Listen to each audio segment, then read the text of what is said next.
Pero hindi ginagaya ko lang si Kristo. Hindi po masama kasi nababasa naman sa Biblia na pwede naman gayahin si Kristo.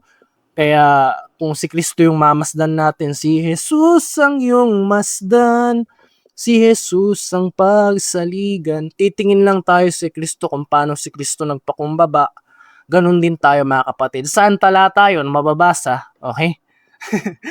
Mababasa yun sa unang Korinto 11:1, maging tagatulad kayo sa akin na gaya ko naman kay Kristo. Si Pablo yung nagsulat nito. Ibig sabihin ginagaya ni Pablo si Kristo. Maging katulad siya ni Kristo na kasi yung kabanalan ni Kristo, lahat yun mapapakinabangan mo yun 'Di ba? Hindi ka na maglalasing, hindi ka na mangangalunya, mahal mo ang asawa mo, at nagsusustento ka sa pamilya mo. Dahil nga mahal mo ang asawa mo, nalulugod yung Diyos sa'yo.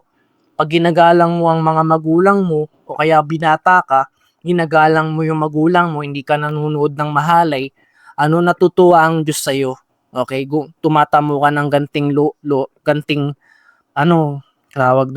loob sa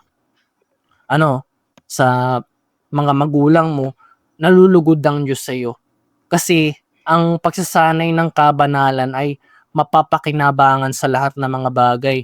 Mababasa sa unang Timoteo 4:8, sapagkat sa pagsasanay ng katawan ay may kaunting pakinabang, ngunit ang kabanalan sa lahat ng mga bagay ay pinakikinabangan na may pangako sa buhay na ito at sa darating. Okay, hindi lang sa buhay na ito, mga kapatid.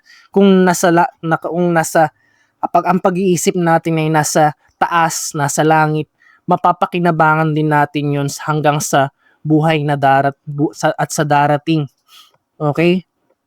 Ibig sabihin, kung nakatingin tayo sa taas, lahat ng mga bagay na nasa itaas, nasa langit yung gagawin natin, mga kapatid, na mapapakinabangan din dito sa lupa.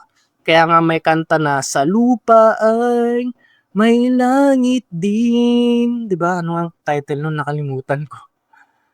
Na kahit dito sa lupa, kung nasasanay ka ng kabanalan, mapapakinabang ka ng iyong kapwa at pati ng iyong sarili. Siyempre, ikaw ay wala ng kalayawan, ginagalang mo ang magulang mo, mahal mo ang asawa mo, nililingap mo yung mga anak mo, at nagsisikap ka sa pagbabanal, gumagawa ka ng tungkuling choir na lagi kang umaawit sa Diyos, natutuwa ang Diyos sa'yo.